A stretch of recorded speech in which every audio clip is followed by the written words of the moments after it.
Eu tinha 78 anos quando descobri que conhecia meus próprios filhos menos do que conhecia os vizinhos da rua Antônio Maria Coelho. E foi numa noite de festa, com luzes amarelas e taças de espumante erguidas, que o salão inteiro emudeceu ao mesmo tempo, como se alguém tivesse cortado o som do mundo. Minha filha me estava de pé, com o microfone na mão, e a primeira frase que ela disse foi esta: "Eu parei de chamar meu irmão pelo nome há 7 anos e ninguém aqui nunca me perguntou por quê." Foi nesse instante, com a taça gelada na minha mão e o coração subindo pela garganta, que entendi que aquela noite não terminaria como começou. Mas antes de chegar até lá, eu preciso te levar para o começo. Porque toda história de família que explode tem um fósforo que foi aceso muito antes da explosão. E o meu fósforo foi aceso décadas atrás, sem que eu percebesse, dentro da minha própria casa. Se você está chegando agora, deixa eu me apresentar com calma, do jeito que a gente se apresenta quando senta numa roda de conversa depois do almoço, com o ventilador zunindo baixinho e o café já no ponto certo de doce. Meu nome é Clarice Montenegro. Nasci e me criei aqui em Campo Grande, no Mato Grosso do Sul, essa cidade que o povo daqui chama de Cidade Morena por causa da cor da terra, esse vermelho que tinge a calçada depois da chuva e que ninguém de fora entende até pisar aqui pela primeira vez. Eu moro há mais de 40 anos numa casa antiga na rua Antônio Maria Coelho, com varanda de grade de ferro forjado e um pé de manga que meu marido plantou no ano em que nasceu nosso primeiro filho. Essa árvore hoje é maior do que o telhado da casa e às vezes eu fico pensando que ela cresceu mais sabendo guardar segredo do que eu, que vivi tanto tempo dentro dessas paredes sem perceber o que estava sendo escondido debaixo do meu próprio nariz. Antes de continuar, deixa eu te pedir uma coisa, porque essa história é longa e eu quero contar ela inteira, com calma, sem pular nenhuma parte importante. Se você está me ouvindo agora, comenta aí embaixo de onde você é, me conta a cidade e o estado, porque eu adoro saber quem está do outro lado me escutando. E se puder, deixa o seu like, porque isso ajuda muito esse canal a continuar existindo e contando histórias como essa. Se inscreve também, que aqui tem história nova toda semana e essa que eu vou te contar hoje tem capítulo, tem reviravolta, tem coisa que vai te deixar de boca aberta. Agora deixa eu voltar para onde estava. Campo Grande não é uma cidade que qualquer um conhece de cor. Ela nasceu oficialmente em 1899, ainda no tempo em que essa região fazia parte do Mato Grosso Uno, antes da divisão que criou o Mato Grosso do Sul em 1978. Eu tinha 30 anos quando o Estado Novo foi criado, e lembro do orgulho que tomou conta da cidade, porque deixamos de ser o fim do mapa e passamos a ser capital de algo nosso. A cidade cresceu em cima de uma rota de tropas e de comércio, ali onde os caminhos que ligavam o litoral ao interior cruzavam. E por isso ela sempre teve esse jeito de encruzilhada, de lugar de passagem que decidiu ficar e virar morada. Tem influência indígena forte dos povos Terena e Cadivel, que estão na origem de muitos nomes de rua e de bairro. Tem a presença de imigrantes libaneses e sírios que chegaram no começo do século passado e abriram armarinho e loja de tecido na região central. Muitos dos sobrenomes mais respeitados da cidade vêm dessas famílias. Tem também os japoneses que se instalaram nas chácaras de hortifruti que ainda hoje abastecem boa parte da feira central, e os paraguaios, que pela proximidade da fronteira sempre circularam entre nós, como se a linha que separa os dois países fosse mais formalidade do que realidade. Essa mistura toda faz Campo Grande ser um lugar de gente acostumada a conviver com diferença, mas também acostumada a guardar as próprias coisas para dentro de casa, porque cidade de fronteira aprende cedo que nem tudo precisa ser dito em voz alta. Eu cresci ouvindo minha mãe dizer que farinha boa não se mede com colher, e levei isso para a vida inteira, como um jeito de dizer que certas coisas a gente sente sem precisar provar com régua. Foi assim que eu vivi minha vida adulta inteira, confiando no que sentia mais do que no que viu. E foi exatamente isso que quase me custou a possibilidade de descobrir a verdade antes que fosse tarde demais. Casei com Joaquim Montenegro quando eu tinha 22 anos. Ele tinha 26 e era fiscal da antiga estrada de ferro que cruzava o estado, Um homem de poucas palavras e mãos grandes, do tipo que prefere resolver as coisas com silêncio antes de resolver com discussão. Construímos a casa da rua Antônio Maria Coelho de pouco em pouco, tijolo com tijolo, ano após ano, sempre com aquele jeito de quem não tem pressa porque sabe que vai ficar ali para o resto da vida. Tivemos 2 filhos, Renato, que nasceu primeiro, e Elisa, 4 anos depois. Renato sempre foi o filho que todo mundo elogiava na rua. Quieto, estudioso, organizado desde pequeno, do tipo que guardava o trocado da semana dentro de uma latinha de doce de leite e nunca gastava sem pensar 2 vezes. Cresceu, formou-se em administração, foi trabalhar na contabilidade de uma cooperativa agropecuária da região, casou, teve a vida que todo pai sonha para o filho, estável, organizada, sem escândalo. Elisa era diferente. Mais soltinha, mais de falar o que pensa, do tipo que discute na hora e esquece no dia seguinte, ou pelo menos foi assim que ela foi a vida inteira, até o dia em que parou de ser. Formou-se em pedagogia, deu aula numa escola estadual perto do Parque das Nações Indígenas, casou, descasou, voltou a morar perto de nós. E sempre foi aquela que vinha em casa nos domingos com o prato de doce de abóbora que sabia que o pai gostava. Eu, sinceramente, durante anos, achei que meus 2 filhos só tinham temperamentos diferentes. Um quieto, outro falante. Nunca passou pela minha cabeça que aquele jeito calado de Renato e aquele jeito esquivo que Elisa foi desenvolvendo com o tempo escondiam alguma coisa que ia muito além de personalidade. Se você já passou por uma situação parecida, de descobrir que dentro da própria família existia uma distância que você nunca soube nomear, escreve aí nos comentários, porque eu quero saber se essa sensação que eu vou descrever agora é familiar para você também. E não esquece de deixar seu like, que isso ajuda muito esse canal a crescer e continuar trazendo histórias que valem a pena ser contadas até o fim. A primeira coisa que eu notei, lá pelos meus 71 anos, foi um detalhe pequeno, quase bobo. Elisa parou de chamar o irmão pelo nome.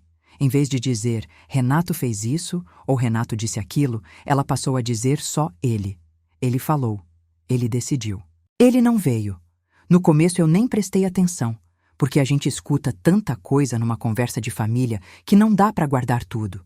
Mas filho criado é assim. A gente conhece o jeito de falar deles tão bem que qualquer mudança, mesmo pequena, acaba soando estranha no ouvido, como uma nota fora do tom numa música que a gente já sabe de cor. Perguntei para ela uma vez, sem dar muita importância, só de curiosidade mesmo, por que ela não chamava o irmão pelo nome mais. Ela deu de ombros, desviou o olhar para a janela e disse que não tinha notado, que devia ser cansaço. Eu acreditei. Por que não acreditaria? Era minha filha, e mãe que vive demais junto com os filhos acaba achando que enxerga tudo, quando na verdade só enxerga o que os filhos deixam visível. Com o tempo, outras coisas começaram a se acumular, cada uma pequena demais para virar problema sozinha, mas juntas formando um desenho que eu ainda não sabia ler. Uma fotografia antiga da estante da sala, aquela em que Joaquim e eu aparecíamos no batizado de Renato, desapareceu sem explicação. Perguntei à empregada que ajudava na limpeza, perguntei à minha cunhada, ninguém sabia dizer onde tinha ido. Achei que tinha caído, que alguém quebrou o vidro e jogou fora com vergonha de me contar. Não dei mais valor àquilo do que isso. Depois vieram os documentos. Eu tinha o costume de guardar papéis importantes numa gaveta da escrivaninha do escritório. Escritura da casa, contrato antigo de uma chácara que Joaquim comprou nos anos 80, perto da estrada velha do Aquidauana, certidões, tudo organizado dentro de pastas de plástico que eu mesma etiquetava com caneta hidrográfica. Um dia, procurando a certidão de óbito de minha mãe, percebi que a ordem das pastas estava diferente. Não eram coisas fora do lugar de qualquer jeito. Eram coisas que tinham sido reorganizadas, como se alguém tivesse aberto, olhado e tentado deixar tudo igual ao que estava antes, só que sem perceber que eu conhecia aquela gaveta de cor, sabia exatamente em que ordem cada papel ficava. Comentei isso com Joaquim numa noite, depois do jantar, enquanto ele assistia ao noticiário sentado naquela poltrona de couro que já tinha o formato do corpo dele de tanto uso. Ele riu, do jeito calmo que sempre teve, e disse que eu estava ficando com mania de detetive, que casa de gente idosa é assim mesmo, a gente esquece onde guardou as coisas e depois acha que alguém mexeu. Eu quis acreditar nele, porque era mais fácil acreditar do que continuar puxando aquele fio que eu sentia, no fundo do peito, que ia me levar para algum lugar que eu não estava preparada para conhecer. Mas o instinto de mãe não obedece a explicação lógica nenhuma. E foi por isso que, mesmo aceitando a explicação do meu marido na hora, alguma coisa dentro de mim continuou de olho. As visitas dos meus filhos começaram a mudar de jeito também. Antes, quando Renato vinha em casa, ficava horas, conversava sobre o trabalho, sobre os filhos dele, sobre política, sobre qualquer assunto bobo que surgisse. De repente, as visitas dele encurtaram.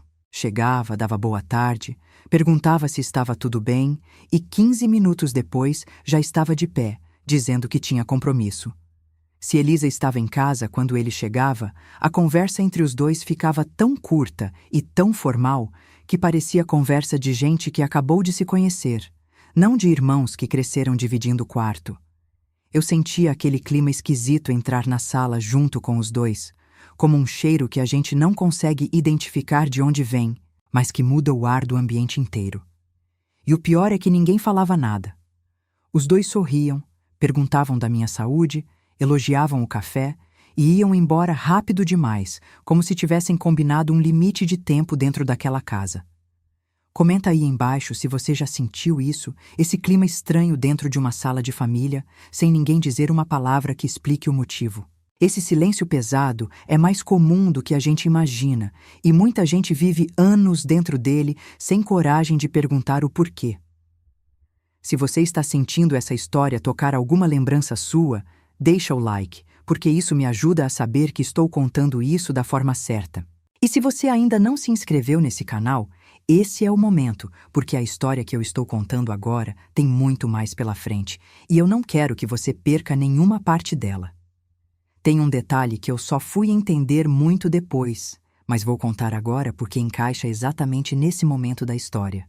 Lá pelos meus 72 anos, recebi uma ligação de um conhecido nosso, um corretor de imóveis chamado Osvaldo, homem de confiança que cuidava de uns papéis antigos da família há anos. Ele me perguntou, meio de sondagem, se eu sabia de uma venda recente envolvendo um terreno da família perto do bairro Tiradentes. Eu disse que não sabia de nenhuma venda, que aquele terreno era nosso desde os anos 90 e que jamais teria sido vendido sem eu saber. Ele ficou um instante calado no telefone, daqueles silêncios que pesam mais do que qualquer palavra, e depois disse que devia ter havido algum engano, que ele ia verificar e me ligar de volta. Nunca mais ligou. Eu também não corri atrás daquilo na época. Tinha outras preocupações, a saúde do Joaquim começando a dar sinais de cansaço, os netos crescendo e exigindo atenção, a vida cotidiana puxando para um lado e para o outro. Mas aquela ligação ficou guardada no fundo da minha cabeça, como uma sementinha plantada que eu não sabia ainda que ia germinar. Foi nessa mesma época que comecei a perceber que as conversas mudavam de assunto sempre que eu entrava na sala sem avisar. Não é coisa de imaginação de velha sozinha, não. Era visível, na forma como as pessoas se calavam de repente, na forma como olhavam uma para a outra antes de continuar falando, na forma como mudavam o assunto para o tempo, para a novela, para qualquer coisa boba que servisse de cortina para o que estava sendo dito antes de eu chegar. Lembro de um domingo específico, um daqueles domingos de Campo Grande, em que o calor já anuncia outubro chegando, com aquele ventinho seco que levanta a poeira da rua e deixa tudo com gosto de terra na boca. Eu tinha ido até a cozinha buscar mais suco de tamarindo, porque era a bebida preferida de Joaquim naquela época do ano. E quando voltei para a sala, ouvi a voz de Renato baixa, quase um sussurro, falando com Elisa. Não consegui ouvir as palavras inteiras, mas escutei claramente o nome do nosso advogado da família, Dr. Hélio Pacheco, e a palavra procuração. Quando entrei na sala com a jarra na mão, os dois pararam de falar ao mesmo tempo, como dois atores que recebem a deixa para sair de cena. Perguntei, com a maior naturalidade que consegui, se estava tudo bem, se precisavam de alguma coisa relacionada a documento. Os dois disseram que não, que era assunto de trabalho, sem mais detalhes. Eu servi o suco, sentei e fingi que não tinha escutado nada. Mas por dentro alguma coisa começou a se mexer com mais força, como uma água que estava parada e de repente sente o início de uma correnteza. Se você está acompanhando essa história até aqui, eu quero te agradecer de coração, porque sei que é uma narrativa longa, com muitos detalhes, mas eu prometo que cada um deles vai fazer sentido no fim. Comenta pra mim que horas são por aí onde você está me escutando agora, porque eu gosto de imaginar as pessoas espalhadas pelo Brasil inteiro, cada uma na sua casa, ouvindo a história dessa avó de Campo Grande. E se puder compartilhar esse vídeo com alguém que ama uma boa história de família, com segredo, com reviravolta, eu ficaria muito agradecida, porque é assim que esse canal continua vivo e continua trazendo histórias verdadeiras de gente que viveu de verdade. A vida foi seguindo, como ela sempre segue, mesmo quando a gente sente que devia parar tudo e investigar o que está acontecendo embaixo do próprio teto. Joaquim foi se aproximando dos 80 anos com a saúde relativamente firme, apesar da pressão alta que o médico insistia para controlar, e os filhos começaram a planejar, junto comigo, uma grande festa de aniversário, algo que reunisse a família inteira, os primos, os compadres, os amigos antigos da estrada de ferro e da vizinhança. A ideia nasceu de Elisa. Confesso, com um entusiasmo que me pareceu, na época, bonito e sincero. Ela queria alugar um salão tradicional da cidade, daqueles que ficam perto do centro, com piso de taco de madeira escura e luminárias antigas. O tipo de lugar onde Campo Grande guarda suas festas de noivado, seus 15 anos, suas bodas de prata e de ouro, desde que eu era jovem. Ela disse que o pai merecia uma festa à altura dos 80 anos dele, que tinha trabalhado a vida inteira sem nunca pedir nada para ninguém, e que era hora de homenagear isso com todo mundo reunido. Eu, sinceramente, fiquei emocionada com a ideia. Achei que era um gesto bonito da minha filha, um jeito de reconstruir aquela proximidade que parecia esfriando entre os dois irmãos, talvez juntando todo mundo em volta de uma alegria comum. Comecei a ajudar nos preparativos com aquela disposição boba que a gente tem quando acredita que está participando de uma celebração e não de um estopim. Mandamos convite para mais de 120 pessoas. Renato cuidou da parte de bebida e do buffet, com aquela organização meticulosa que sempre teve. Elisa cuidou da decoração e da música, escolhendo um conjunto que tocava aquelas modas de viola que Joaquim tanto gostava de ouvir nas tardes de domingo. Eu cuidei das lembrancinhas, dos retratos que iam compor o painel de fotos da vida dele, vasculhando álbuns antigos, separando imagens da nossa juventude, do casamento, do nascimento dos filhos, da construção da casa. Foi enquanto eu procurava essas fotografias que percebi, com mais clareza ainda, a ausência daquela foto do batizado de Renato que tinha desaparecido da estante meses antes. Procurei em todos os álbuns, em todas as caixas de sapato guardadas no armário do quarto de hóspedes, e nada. Era como se aquele dia específico tivesse sido apagado da memória física da nossa família, apesar de estar tão vivo dentro da minha cabeça. Comecei a sentir, naquelas semanas de preparação da festa, uma inquietação que eu não sabia nomear. Tentava conversar com Joaquim sobre isso, mas ele estava tão entusiasmado com a ideia da celebração que não queria ouvir nada que pudesse atrapalhar aquele clima de festa. Cada vez que eu trazia o assunto das fotos, dos documentos, das conversas interrompidas, ele balançava a cabeça e dizia, com aquela paciência cansada de marido de muitos anos, que eu estava enxergando fantasma onde só havia coincidência. Talvez ele estivesse certo. Talvez eu estivesse mesmo enxergando o padrão onde só existia o barulho normal de uma família grande, cada um com sua vida, suas pressas, seus segredinhos sem importância. Eu queria acreditar nisso. Mas o corpo da gente, depois de 80 anos de vida, aprende a reconhecer certos silêncios antes mesmo da cabeça entender por quê. Se você nunca passou por essa sensação de pressentir algo errado, sem ter prova nenhuma, talvez não saiba o peso que isso carrega. É como andar com uma pedra dentro do sapato que ninguém mais vê, mas que machuca a cada passo. Comenta aí se você já viveu uma sensação parecida dentro da sua própria família, porque eu acredito que mais gente do que imagina já sentiu esse tipo de aviso silencioso. E se você quer saber o que aconteceu naquela festa, fica comigo até o final, porque eu prometo contar tudo, do jeito que aconteceu, sem pular nenhum detalhe importante. A data da festa foi marcada para um sábado de junho, bem no meio daquele frio seco que cai sobre Campo Grande nessa época do ano, quando o céu fica de um azul tão limpo que parece pintado, e as noites ficam frias o suficiente para justificar um casaco de lã por cima do vestido de festa. Eu escolhi um vestido azul marinho, comprado numa loja do Shopping Campo Grande, com um broche de prata que tinha sido da minha mãe. Queria estar bonita para o meu marido naquela noite. Queria que ele se sentisse celebrado, amado, reconhecido depois de uma vida inteira de trabalho duro e silêncio digno. Nos dias anteriores à festa, a tensão dentro da nossa família pareceu crescer ainda mais, embora ninguém dissesse nada diretamente.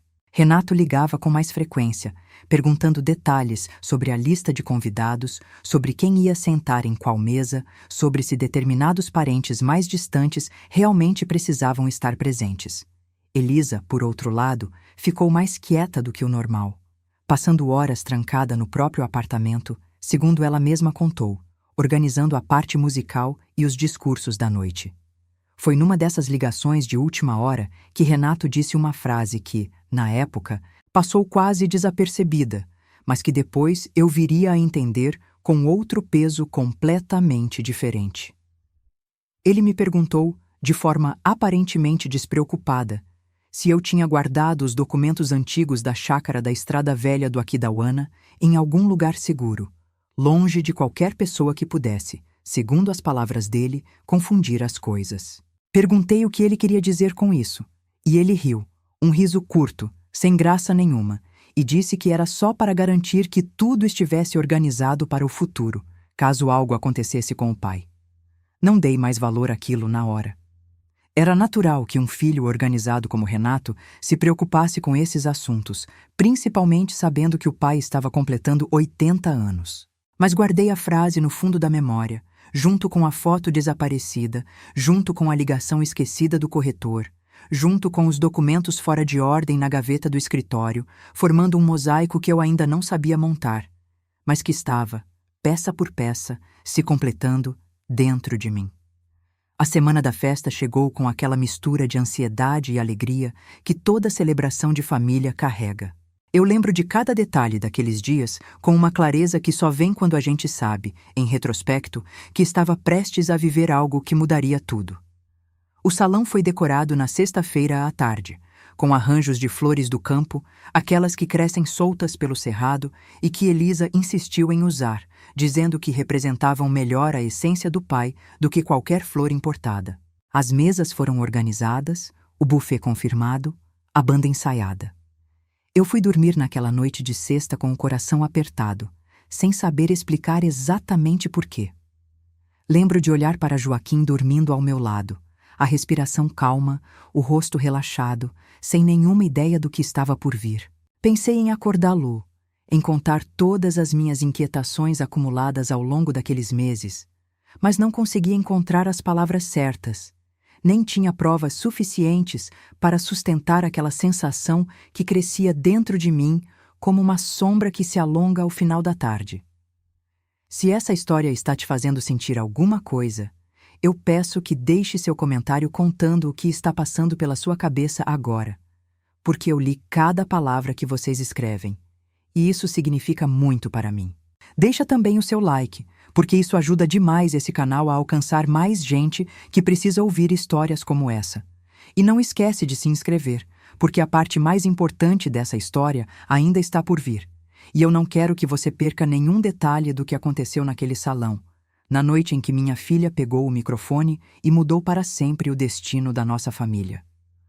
O sábado da festa chegou com um céu tão azul que parecia ter sido escolhido a dedo para a ocasião. Eu me levantei cedo, ainda no escuro, daquele jeito que só quem viveu muitas décadas em casa, de roça e depois em casa de cidade consegue manter, o corpo acostumado a acordar antes do sol nascer, mesmo sem precisar mais disso. Fiz café, sentei na varanda e fiquei olhando o pé de manga que Joaquim plantou há tantos anos, as folhas se movendo com aquele ventinho fresco de junho que carrega cheiro de capim seco e de terra. Passei a manhã inteira entre preparativos finais e ligações de confirmação. Renato chegou ainda pela manhã, trazendo as últimas caixas de bebida, organizando tudo com aquela meticulosidade de sempre, conferindo cada detalhe 2, 3 vezes. Elisa chegou no início da tarde, com os olhos um pouco inchados, como quem não dormiu bem, mas com um sorriso decidido no rosto que eu, na inocência daquele momento, interpretei como simples nervosismo de quem estava organizando um evento tão grande. Se você está comigo até aqui, eu já agradeço de coração por isso, porque sei que essa história tem muitos detalhes, mas eu prometo que cada um deles importa. Deixa o seu like agora, antes de eu continuar, porque isso realmente faz diferença para esse canal continuar existindo. E comenta aí embaixo de onde você está me ouvindo, porque eu adoro saber em qual cidade, em qual estado, em qual canto do Brasil essa história está chegando agora. O salão começou a se enfeitar de gente por volta das 19 horas. Eram primos que eu não via há anos, vizinhos antigos da rua Antônio Maria Coelho, colegas de trabalho aposentados de Joaquim, amigos da igreja, compadres de comadres, um misto de gente que formava o mapa inteiro da nossa vida em Campo Grande. As luzes amarelas do salão davam um ar quente ao ambiente, e a banda começou tocando aquelas modas de viola caipira que tanto emocionavam meu marido, fazendo com que ele sorrisse de um jeito que eu não via há tempos. Eu sentei à mesa principal, ao lado de Joaquim, vendo aquele movimento todo de gente cumprimentando, abraçando, parabenizando. Por um instante, naquela primeira hora de festa, todas as minhas inquietações dos meses anteriores pareceram bobagem, fruto de imaginação cansada de mulher idosa que vê fantasma em cada sombra. A família estava ali, reunida, sorrindo, celebrando. Que mal poderia haver em qualquer coisa que estivesse acontecendo embaixo da superfície daquela alegria? Por volta das 21 horas, depois do jantar servido e dos primeiros brindes, o mestre de cerimônias, um amigo antigo da família que trabalhava com eventos na cidade, anunciou que era hora dos discursos. Renato foi o primeiro a falar, com aquele jeito formal e organizado, agradecendo ao pai pelos exemplos de trabalho e dedicação, contando algumas histórias engraçadas da infância, arrancando risadas e aplausos da mesa. Quando ele terminou e devolveu o microfone, o mestre de cerimônias anunciou que Elisa também tinha preparado algumas palavras. Eu lembro de sorrir, esperando ouvir alguma lembrança bonita, alguma homenagem emocionada como era de se esperar numa festa de 80 anos. Joaquim apertou minha mão por baixo da mesa, com aquele orgulho silencioso de pai vendo os filhos se manifestarem em público. Elisa se levantou, ajeitou o vestido, pegou o microfone com as 2 mãos, e por um instante ficou olhando para a mesa principal, para o pai, para mim, para Renato, que estava sentado 3 cadeiras à frente, com aquele sorriso ainda preso no rosto de quem tinha acabado de fazer um discurso bem-sucedido. Ela começou falando do pai, agradecendo pela vida que ele construiu, pela disciplina que ensinou, pela casa que sempre foi abrigo seguro para todos nós. A voz dela tremia um pouco, mas seguia firme. E eu pensei, ingenuamente, que era apenas a emoção natural do momento. Foi então que ela disse a frase que mudou tudo. Eu parei de chamar meu irmão pelo nome há 7 anos, e ninguém aqui nunca me perguntou por quê. O salão, que minutos antes vibrava com conversa, risada, taça batendo em taça, ficou em silêncio absoluto. Um silêncio tão denso que eu conseguia escutar o som do ventilador de teto girando lá no fundo do salão e o tilintar distante de talheres na cozinha. Olhei para Renato. O sorriso dele tinha desaparecido completamente, substituído por uma expressão que eu nunca tinha visto naquele rosto que conheço desde que ele nasceu. Uma mistura de pânico contido e de raiva que tentava, com todas as forças, parecer calma. Elisa continuou, com a voz agora mais firme, como se aquela primeira frase tivesse aberto uma porta que ela não conseguia mais fechar. Disse que, há anos, descobriu documentos que mostravam que uma fraude patrimonial complexa vinha sendo construída dentro da própria família, usando assinaturas antigas, procurações que deveriam ter sido encerradas há tempos e registros que foram cuidadosamente alterados sem o conhecimento de todos os envolvidos. Eu sentia o sangue gelando dentro do meu corpo enquanto ouvia aquelas palavras. Lembrei, num átimo de segundo, da fotografia desaparecida, da ligação do corretor sobre o terreno do bairro Tiradentes, da conversa sussurrada sobre procuração que eu tinha escutado meses antes, dos documentos fora de ordem na gaveta do escritório. Cada peça daquele mosaico que eu vinha guardando, sem entender, se encaixou de uma vez com uma violência que me deixou sem ar. Os convidados começaram a se mexer nas cadeiras, trocando olhares de espanto, alguns sussurrando entre si, outros simplesmente paralisados, sem saber se aquilo era parte de algum discurso emocionante que ainda ia se resolver em algo bonito, ou se estavam testemunhando, em tempo real, o desmoronamento de uma família diante de 120 pessoas. Se você está sentindo o peso desse momento comigo, eu peço que deixe seu comentário agora, me contando se você já viveu ou testemunhou algum momento de revelação tão forte dentro de uma celebração de família. Eu sei que é difícil de imaginar até a gente passar por isso, mas eu garanto que aquele salão nunca mais foi o mesmo depois daquela noite. Deixa o seu like também, porque isso significa muito para mim. E se inscreve nesse canal, porque a história ainda tem muito mais para ser contada. E eu quero que você esteja aqui para acompanhar cada capítulo dela comigo. Renato se levantou da cadeira de forma abrupta, o guardanapo caindo no chão, e tentou, com a voz controlada mas tremendo de raiva contida, dizer que aquilo não era hora nem lugar para discussões de família, que Elisa estava confundindo as coisas, que ela sempre teve a tendência de dramatizar situações simples. Mas Elisa não baixou o microfone. Ela disse que tinha cópias de tudo, gravações de reuniões antigas, cartas guardadas, documentos que provavam que ele vinha movimentando bens da família há anos, sem o conhecimento do pai e sem o meu conhecimento, usando uma procuração antiga que deveria ter sido revogada havia muito tempo. O salão inteiro parecia ter parado no tempo. Joaquim, ao meu lado, estava com o rosto pálido, a mão apertando a minha com uma força que eu não sentia há anos, como se aquele aperto fosse a única coisa capaz de mantê-lo de pé diante daquela revelação. Eu olhava para os dois filhos, um de pé, acusando, o outro de pé, negando, e sentia que 40 anos de vida em família estavam sendo reescritos diante dos meus olhos, num salão alugado, sob luzes amarelas, com uma banda de viola caipira parada no canto, sem saber se devia continuar tocando ou simplesmente desaparecer dali. Alguns convidados mais próximos levantaram-se também, tentando intervir, pedindo calma, sugerindo que aquilo fosse discutido em outro momento, em privado. Outros, mais distantes, ficaram simplesmente observando, com aquela curiosidade incômoda que a gente sente diante de uma tragédia que não é nossa, mas que estamos testemunhando de pertinho demais para fingir indiferença.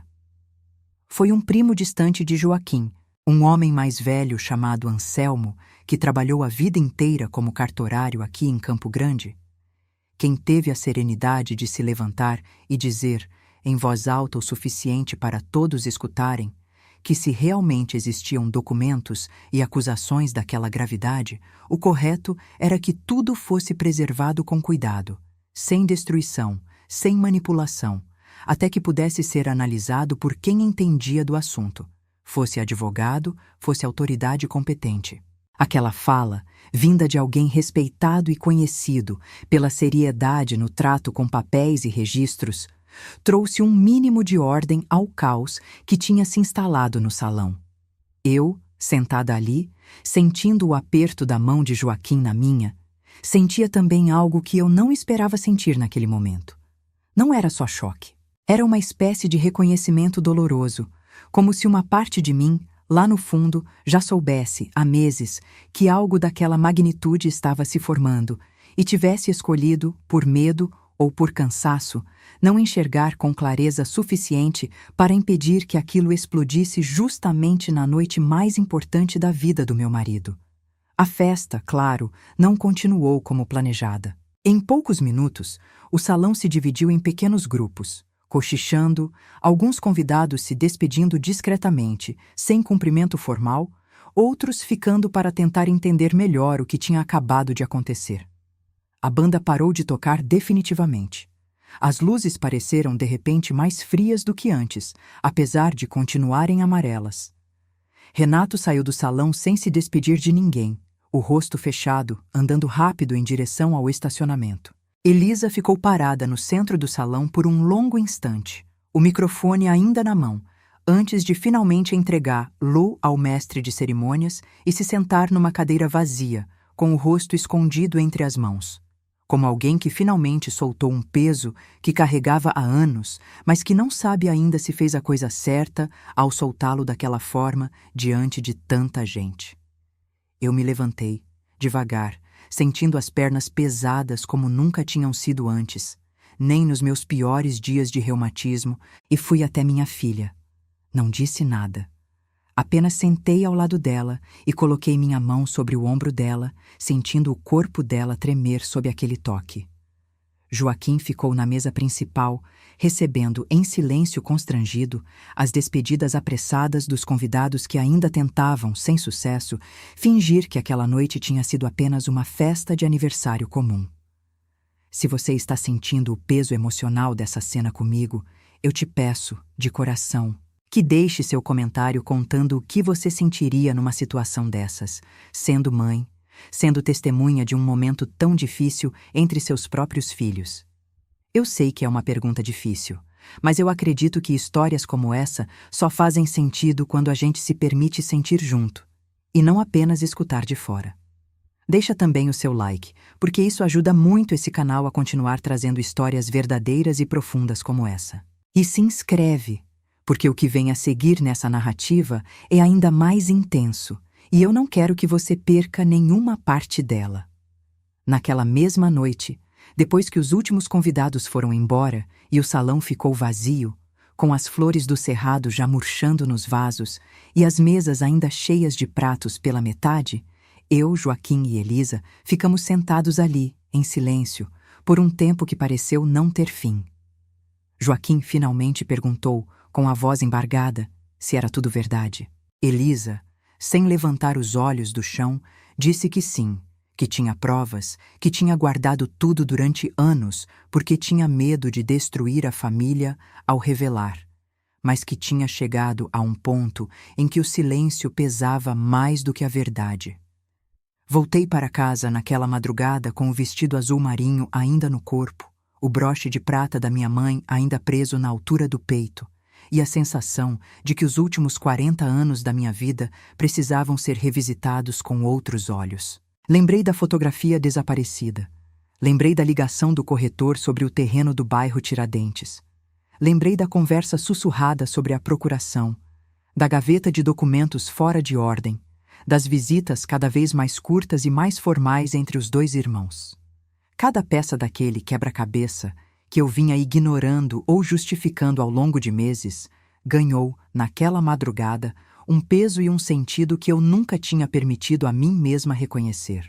E foi ali, sentada na varanda da minha casa, olhando para o pé de manga que meu marido plantou há tantos anos, que eu entendi que a verdadeira história da nossa família ainda estava por ser completamente revelada, e que eu, Clarice Montenegro, precisava reunir coragem para descobrir tudo, peça por peça, documento por documento, lembrança por lembrança, até entender exatamente o que tinha acontecido dentro da minha própria casa, sem que eu jamais tivesse percebido. Se você chegou até aqui comigo, eu agradeço de todo o coração por ter dedicado seu tempo a essa história. Mas ela não termina aqui, de jeito nenhum. Ainda tem muito o que descobrir sobre os documentos, sobre as provas que minha filha guardou durante anos, sobre o que realmente aconteceu com aquele terreno do bairro Tiradentes e sobre o que vai acontecer agora que a verdade finalmente começou a sair de dentro do silêncio que sustentou essa família por tanto tempo. Deixa seu like, comenta de onde você está acompanhando, se inscreve nesse canal agora mesmo e fica comigo para a próxima parte dessa história, porque eu prometo que o que vem a seguir vai te surpreender ainda mais. Os dias que se seguiram àquela noite no salão foram os mais estranhos da minha vida inteira, e eu já vivi guerra de seca. Já vivi plano econômico que comeu a poupança da gente da noite para o dia. Já vivi a morte de pai e de mãe. Já vivi tanta coisa que pensei que nada mais pudesse me surpreender depois dos 78 anos. Mas nada tinha me preparado para o silêncio que tomou conta da minha casa depois daquela festa.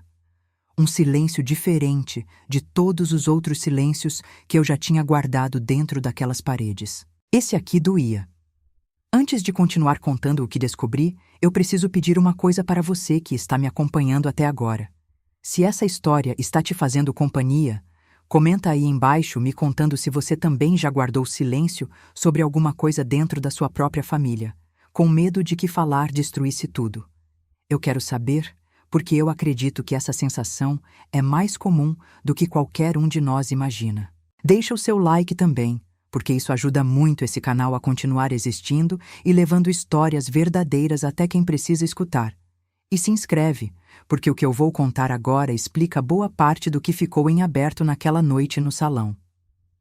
Na segunda-feira, depois da festa, Joaquim me chamou para sentar com ele na varanda, logo de manhã, antes do calor apertar. Ele tinha o rosto de quem não dormiu, os olhos com aquelas olheiras roxas que eu só tinha visto nele uma vez antes, quando o pai dele morreu. Ficou um tempo calado, olhando para o pé de manga, e depois disse uma frase que eu nunca vou esquecer enquanto eu viver. Disse que tinha confiado demais e perguntado de menos, e que talvez essa fosse a maior falha da vida dele. Eu entendi exatamente o que ele queria dizer, porque era a mesma falha que eu reconhecia em mim mesma. A gente cresce numa geração em que perguntar demais para os filhos parece desconfiança, parece falta de respeito pela vida adulta deles. A gente aprende a dar espaço, a não se meter, a confiar que quem a gente criou com amor e exemplo vai seguir reto pela vida. E foi exatamente essa confiança, bonita e justa em tantos outros aspectos, que tinha deixado uma fenda grande o suficiente para que alguma coisa terrível crescesse dentro da nossa própria família sem que a gente notasse. Decidimos, Joaquim e eu, que precisávamos entender com clareza o que realmente tinha acontecido antes de tomar qualquer atitude precipitada. Chamamos Elisa para conversar sozinha, sem a presença de Renato, numa tarde de quarta-feira, na sala de estar da nossa casa, com a porta fechada e o telefone no silencioso, porque eu não queria nenhuma interrupção naquela conversa. Elisa chegou com uma pasta de plástico transparente debaixo do braço, dessas que a gente usa para guardar documento importante, e sentou no sofá de frente para nós, com as mãos tremendo levemente enquanto abria o zíper da pasta. Ela disse, antes de mostrar qualquer papel, que tinha guardado aquilo durante 7 anos, com medo, com culpa, sem saber o jeito certo de revelar, até que o peso ficou maior do que o medo. A primeira coisa que ela tirou da pasta foi uma cópia de uma procuração antiga, datada de mais de uma década atrás, que Joaquim tinha assinado numa época em que precisou viajar para tratar de um problema de saúde em Campo Grande mesmo, mas que envolveu uma internação rápida num hospital particular da cidade. Na época, segundo Elisa explicou, Renato sugeriu que o pai assinasse uma procuração simples, apenas para que ele pudesse resolver questões burocráticas, enquanto Joaquim estivesse internado. Coisas como pagar contas, assinar recibos, lidar com o banco se fosse necessário. Era uma procuração que devia ter validade de poucos meses até a recuperação completa dele. Joaquim olhou aquele papel com os olhos arregalados e disse que não lembrava exatamente os termos daquela procuração, que confiou no filho para resolver a papelada na época, porque estava fragilizado e cansado e nunca imaginou que precisasse revisar aquilo depois. Foi nesse momento que Elisa apontou, com o dedo trêmulo, uma cláusula específica dentro do documento, escrita em linguagem jurídica densa, do tipo que a gente lê rápido e não entende de verdade, que dava a Renato poderes amplos e gerais sobre administração de bens, sem prazo de validade definido claramente, o que, segundo ela tinha descoberto depois de consultar um advogado de confiança, tornava aquele documento utilizável por muito mais tempo do que qualquer um de nós imaginava na época. Eu sinto o estômago embrulhar até hoje quando lembro daquele momento, vendo o rosto do meu marido ao perceber que tinha assinado, sem entender completamente, um papel que deu ao próprio filho um poder que durou anos além do que ele pretendia conceder. Não foi um crime perfeito planejado com maldade fria desde o início. Eu preciso deixar isso claro, porque eu conheço meu filho e sei que ele não nasceu pensando em enganar a própria família. Mas existe uma diferença entre intenção e consequência, e às vezes um filho que começa resolvendo um problema simples, com aquela procuração nas mãos, descobre ao longo dos anos que tem mais poder do que devia ter, e a tentação de usar esse poder vai crescendo devagar, sem que ele talvez nem perceba exatamente quando cruzou a linha que separa administrar dos pais de se apropriar do que é dos pais. Se você está acompanhando esse raciocínio comigo, eu quero saber sua opinião nos comentários, porque eu mesma fiquei dividida entre a raiva e a tentativa de entender como uma pessoa que eu criei pode ter chegado a esse ponto. Deixa seu like se você acredita que às vezes as piores traições nascem de pequenas omissões que vão se acumulando com o tempo, sem ninguém perceber o tamanho que estão tomando. E se inscreve nesse canal, porque eu ainda tenho muito para contar sobre o que descobrimos naquela tarde. A segunda coisa que Elisa tirou da pasta foi um conjunto de cópias de escrituras e registros de imóveis. Entre eles estava exatamente o terreno do bairro Tiradentes, que o corretor Osvaldo tinha mencionado naquela ligação que eu recebi anos antes e que eu, ingenuamente, deixei passar sem investigar mais a fundo. O documento mostrava que aquele terreno, que pertencia à nossa família desde os anos 90, tinha sido vendido havia cerca de 4 anos, com a assinatura de Joaquim constando no contrato de venda, usando justamente aquela procuração antiga como base legal para a transação. Joaquim ficou completamente sem voz por um instante, olhando aquele papel como se fosse escrito numa língua estranha. Ele disse, com a voz embargada, que nunca vendeu aquele terreno, que nunca autorizou venda nenhuma, e que aquela assinatura, embora parecida com a dele, não era de sua autoria. Eu também olhei o documento de perto e reconheci que sim, a assinatura tinha semelhanças com a do meu marido, mas tinha também pequenas diferenças que, para quem convive 40 anos com a letra de uma pessoa, ficam visíveis, principalmente no jeito de fechar a última letra do sobrenome, que Joaquim sempre fazia com um risco mais longo, quase um rabicho, e que naquela assinatura específica estava cortado curto demais. Elisa explicou que tinha descoberto a venda do terreno por acaso, conversando com uma vizinha antiga da família que mencionou ter visto uma construção começando ali e que, intrigada, foi ao cartório de registro de imóveis investigar. E foi lá que conseguiu a cópia daquele documento. A partir daquele momento, segundo ela contou, decidiu investigar mais a fundo, sem saber ainda o tamanho do que ia descobrir. Eu preciso fazer uma pausa aqui na narrativa para te contar uma coisa importante sobre como funciona o sistema de registro de imóveis no Brasil. Porque eu mesma só aprendi isso depois de viver essa situação inteira, e acredito que pode ser útil para quem está me escutando agora.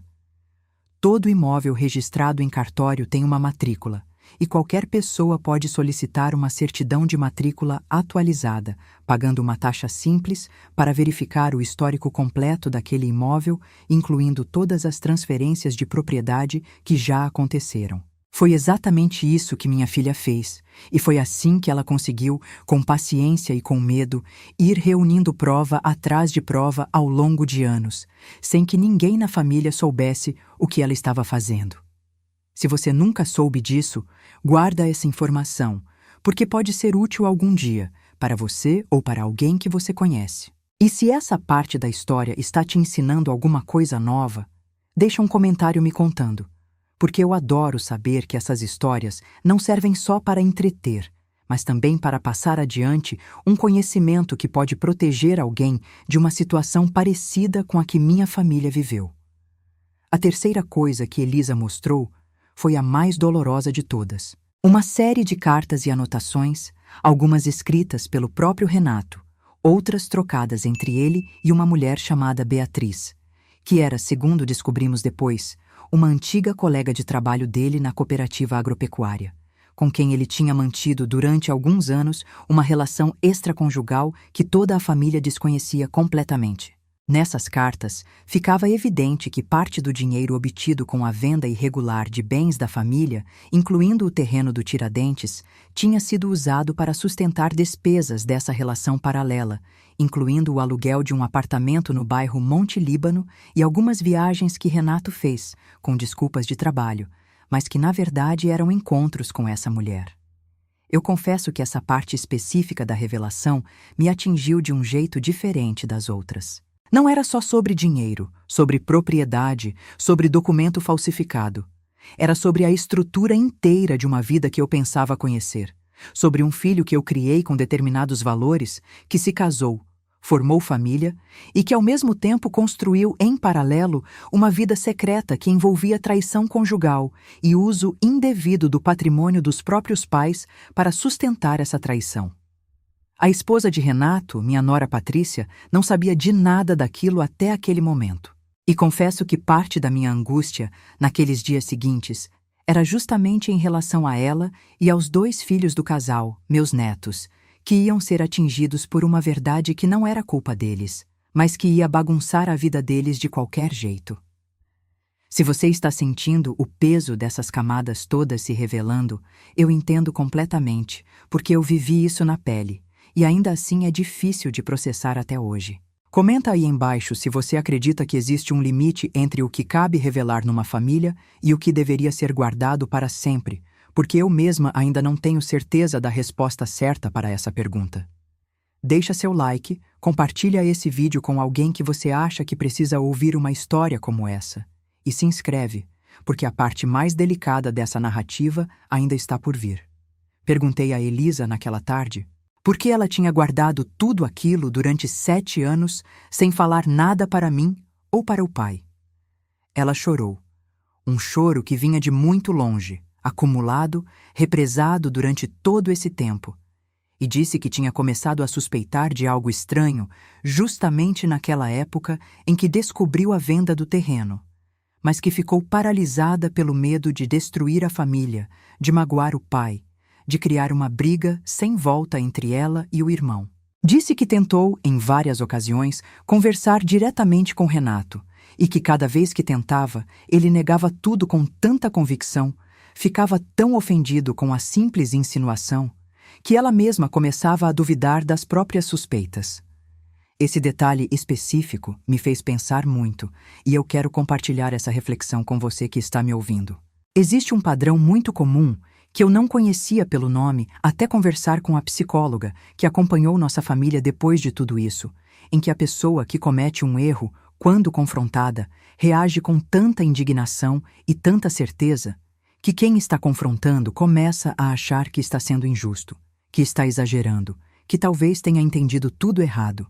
Isso não significa que toda negação seja mentira, longe disso. Mas significa que a gente precisa aprender a confiar em evidência concreta, e não apenas na intensidade emocional da reação de alguém, porque às vezes quem mais nega com veemência é justamente quem tem mais a esconder. Elisa contou que, ao longo daqueles anos, foi documentando tudo silenciosamente. Tirava fotografias de documentos quando tinha oportunidade. Pedia certidões em cartório aos poucos, sem levantar suspeita. Guardava mensagens e e-mails que conseguia acesso por acaso, principalmente depois que descobriu, através de um aplicativo de mensagens que os 2 ainda compartilhavam de uma época em que trabalharam juntos num pequeno negócio de família, conversas antigas que nunca foram apagadas e que continham detalhes incriminadores sobre a relação extraconjugal e sobre o uso do dinheiro. Ela disse que decidiu revelar tudo justamente na festa, e não antes, porque sentiu que aquele seria o único momento em que Renato não teria como simplesmente fechar a porta, ignorar ou minimizar a acusação como tinha feito todas as outras vezes que ela tentou conversar em privado. Diante de tanta gente, diante do próprio pai, ela apostou que a verdade teria força suficiente para finalmente ser ouvida e levada a sério. Eu não sei se concordo completamente com a forma como ela escolheu revelar aquilo, confesso, porque o estrago emocional que aquela noite causou foi enorme, e talvez existissem outros caminhos possíveis. Mas eu entendo, com o coração apertado, a desesperança que leva uma pessoa a tomar uma atitude tão extrema depois de anos tentando, sem sucesso, ser ouvida de forma mais discreta. Se você está em algum momento da sua vida sentindo que precisa revelar uma verdade difícil dentro da sua própria família, eu queria te dizer uma coisa que aprendi com tudo isso. Procure ajuda profissional antes de tomar qualquer atitude definitiva. Um advogado de confiança, um psicólogo, alguém de fora da situação que possa te ajudar a pensar com mais clareza sobre o melhor caminho, porque a dor de revelar uma verdade pode ser amenizada quando a gente não está completamente sozinho na hora de decidir como e quando fazer isso. Deixa um like se você concorda que buscar orientação profissional faz toda a diferença em momentos como esse. E comenta se você já precisou tomar uma decisão parecida em algum momento da sua vida. Depois daquela conversa na sala, Joaquim ficou em silêncio por horas. Eu o vi envelhecer diante dos meus olhos naquela tarde de um jeito que nenhuma doença tinha conseguido fazer antes. Não era o corpo que envelhecia, era alguma coisa mais profunda, a confiança no mundo, a certeza de que tinha criado um filho íntegro, a sensação de que a vida que ele construiu com tanto sacrifício estava agora rachada de um jeito que talvez nunca mais se fechasse completamente. Decidimos, naquela mesma noite, procurar o Dr. Hélio Pacheco, nosso advogado de família há mais de 20 anos, homem sério e de confiança, que já tinha cuidado de questões trabalhistas de Joaquim e de algumas pendências simples da chácara da Estrada Velha do Aquidauana. Marcamos uma reunião para a manhã seguinte, levando comigo a pasta inteira que Elisa tinha guardado durante 7 anos. Se você está curioso para saber o que aconteceu naquela reunião com o advogado e o que aconteceu quando finalmente confrontamos Renato com todas essas provas reunidas, eu prometo te contar tudo na continuação dessa história. Antes disso, eu peço de coração que você deixe seu like, comente de onde está me acompanhando e se inscreva nesse canal, porque o que vem a seguir envolve descobertas ainda mais profundas sobre o que realmente aconteceu dentro da minha família ao longo desses últimos anos. E eu não quero que você perca nenhum detalhe dessa jornada. A reunião com o Dr. Hélio Pacheco aconteceu numa quinta-feira de manhã, no escritório dele, que fica num prédio antigo perto da Avenida Afonso Pena, uma das principais da cidade, conhecida por ser tão larga que dizem que foi planejada para que um avião pudesse fazer pouso de emergência ali, embora eu nunca tenha confirmado se essa história é verdade ou só uma lenda que se conta há gerações em Campo Grande. O escritório dele tinha aquele cheiro de papel antigo e café requentado que parece existir em todo escritório de advogado experiente, com estantes cheias de processos encadernados e uma janela que dava para a movimentação tranquila da rua. Antes de continuar contando o que aconteceu naquela reunião, eu quero pedir, mais uma vez, que você deixe seu comentário aqui embaixo me dizendo se você já precisou de orientação jurídica para resolver algum problema de família, porque eu sei que esse tipo de situação é mais comum do que a gente imagina. E quanto mais a gente conversa sobre isso abertamente, menos sozinhas as pessoas se sentem quando passam por algo parecido. Deixa também seu like, porque isso ajuda demais esse canal a continuar levando histórias como essa adiante. E se inscreve, porque a partir daqui a história ganha um ritmo ainda mais intenso. Sentamos, eu, Joaquim e Elisa, em frente à mesa do Dr. Hélio, e espalhamos sobre aquela superfície de madeira escura toda a documentação que minha filha tinha guardado durante 7 anos. A procuração antiga, as cópias das escrituras, o contrato de venda do terreno do bairro Tiradentes, as cartas e mensagens trocadas entre Renato e Beatriz. Tudo organizado, numerado, com anotações de data feitas pela própria Elisa ao longo do tempo.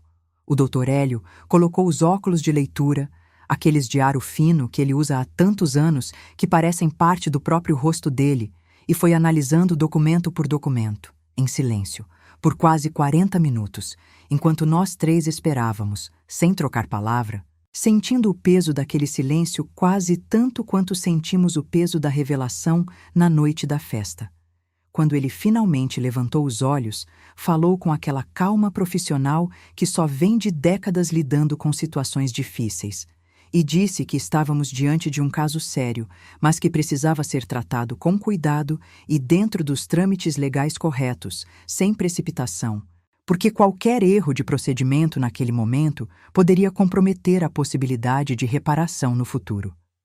Ele explicou, com paciência, alguns conceitos jurídicos que eu, até aquele momento, não fazia ideia de que existiam, mas que eu acredito que valem a pena compartilhar com você que está me ouvindo, porque conhecimento sobre esses assuntos pode ajudar muita gente que passa por situações parecidas sem saber por onde começar.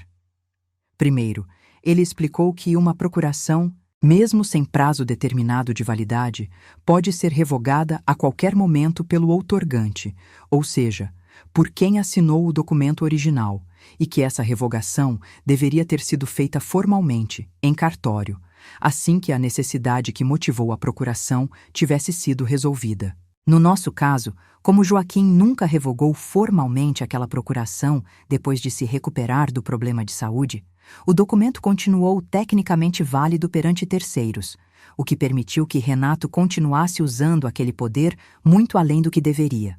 Segundo, ele explicou que existia uma diferença importante entre administrar bens de um familiar com autorização legítima e se apropriar indevidamente desses bens através de uso fraudulento de documentos, e que essa segunda situação configurava, no Brasil, crime de estelionato e, dependendo das circunstâncias específicas, também poderia configurar falsificação de documento, já que a assinatura no contrato de venda do terreno, segundo a análise preliminar dele, realmente parecia ter sido falsificada e não apenas autorizada através da procuração antiga.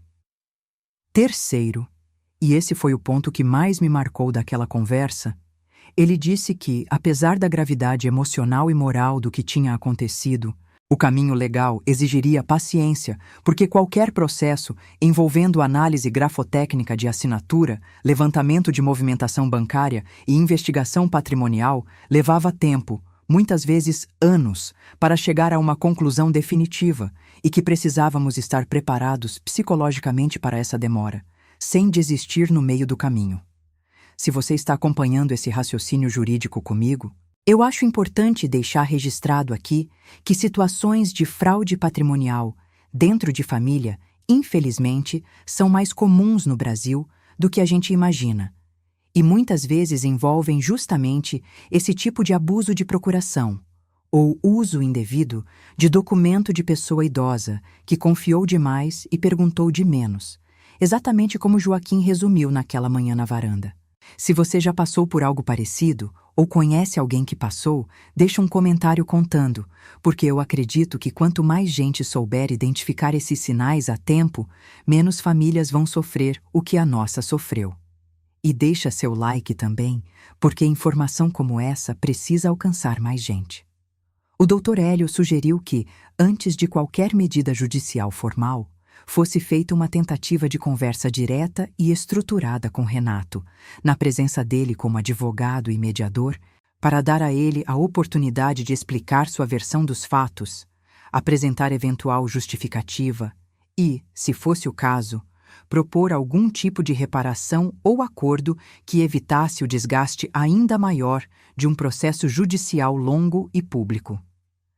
Ele deixou claro que essa não era uma obrigação, que tínhamos todo o direito de seguir direto para a via judicial, se preferíssemos, mas que, no caso de famílias, muitas vezes o caminho do diálogo mediado, antes da judicialização completa, trazia algum tipo de alívio emocional, mesmo que não resolvesse 100% da questão patrimonial. Joaquim, depois de pensar bastante, decidiu que queria essa conversa. Disse que precisava, antes de qualquer coisa, escutar do próprio filho, olho no olho, alguma explicação, mesmo sabendo que nenhuma explicação ia apagar a dor do que tinha descoberto.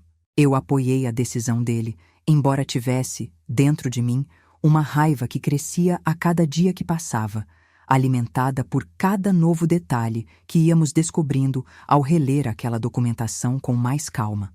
A reunião com Renato foi marcada para a semana seguinte, no próprio escritório do Dr. Hélio, num clima muito diferente daquele que vivíamos décadas atrás, quando reunir a família significava domingo de almoço com música e risada. Agora, reunir a família significava sentar numa sala de advocacia, com documentos espalhados sobre a mesa, e encarar verdades que ninguém queria ter precisado encarar.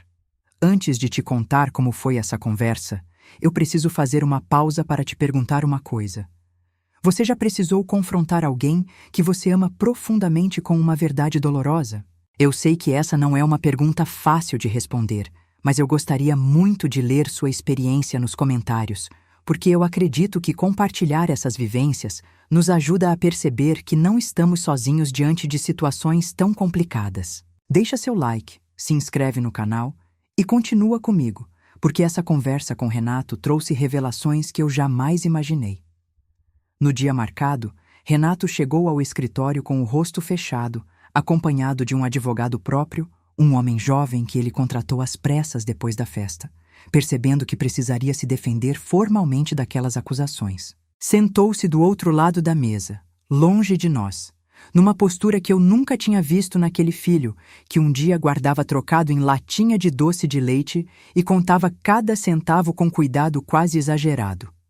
A conversa começou tensa, com o advogado dele tentando, a todo momento, interromper qualquer afirmação mais direta que viesse da nossa parte, alegando que aquilo poderia comprometer a posição jurídica do cliente. O Dr. Hélio, com paciência e firmeza, conduziu a reunião de forma equilibrada, deixando claro que aquele não era um interrogatório, mas uma tentativa legítima de entendimento entre pai e filho antes de qualquer decisão mais drástica ser tomada. Joaquim, com a voz mais firme do que eu esperava depois de tantos dias de abatimento, perguntou diretamente a Renato se ele tinha vendido o terreno do bairro Tiradentes sem autorização verdadeira. Renato, depois de um longo silêncio, com os olhos baixos, admitiu que sim, que tinha usado a procuração antiga para formalizar a venda, mas insistiu, com uma convicção que parecia genuína, que tinha feito isso pensando em proteger o patrimônio da família de uma crise financeira que ele enfrentava na cooperativa onde trabalhava. Uma crise que ele nunca tinha contado para ninguém, com medo de decepcionar o pai, que sempre o teve como exemplo de estabilidade e organização. Segundo ele relatou, alguns anos atrás, a cooperativa agropecuária passou por um período de dificuldade severa, e ele, como gestor financeiro, tinha avalizado pessoalmente alguns empréstimos para tentar segurar a operação. Empréstimos que, quando a situação não melhorou como esperado, recaíram sobre o patrimônio pessoal dele, ameaçando inclusive a casa onde ele morava com a família. Foi nesse desespero, segundo contou, que ele recorreu ao terreno do Tiradentes, pensando, segundo as próprias palavras dele, em apenas usar temporariamente aquele recurso e depois recompor o valor, sem que ninguém na família precisasse saber dos problemas financeiros dele, numa tentativa equivocada de proteger a imagem de homem responsável que ele sempre cultivou. Eu escutei aquilo com uma mistura de raiva e de uma compaixão que eu não esperava sentir naquele momento. Não justifica o que ele fez, eu preciso deixar isso bem claro, porque usar bem de propriedade dos pais sem autorização verdadeira, falsificando a assinatura, é errado independentemente da motivação por trás disso. Mas entender que aquilo nasceu de um desespero silencioso, de um filho que preferiu mentir e se afundar ainda mais do que admitir fracasso para o próprio pai, me ajudou a compreender melhor a engrenagem complicada que leva uma pessoa a tomar decisões tão destrutivas. Quando perguntado sobre a relação com Beatriz e sobre o uso do dinheiro da venda para sustentar aquela relação paralela, Renato ficou visivelmente mais desconfortável, gaguejando antes de admitir que sim, que parte daquele valor tinha sido usado para alugar o apartamento no Monte Líbano, mas insistiu que a relação com Beatriz já tinha terminado havia mais de 2 anos e que ele nunca teve intenção de destruir o casamento com Patrícia, descrevendo aquilo como um momento de fraqueza que ele próprio se arrependia profundamente. Se você está acompanhando essa confissão comigo, eu queria saber sua opinião sincera nos comentários. Você acredita que existe diferença entre um erro cometido por desespero financeiro e um erro cometido por pura maldade calculada? Eu mesma ainda processo essa pergunta até hoje, e acredito que a resposta provavelmente está em algum lugar no meio. Porque toda decisão humana carrega motivações complexas que nem sempre cabem dentro de categorias simples de bom e mal. Deixa seu like, comenta sua reflexão e continua comigo, porque essa conversa no escritório do Dr. Hélio ainda teve mais um capítulo que eu preciso te contar. Foi nesse momento da reunião que Elisa, que tinha ficado relativamente calada durante boa parte da conversa, decidiu falar diretamente com o irmão, sem a intermediação formal do advogado, numa voz mais baixa, mais cansada do que indignada.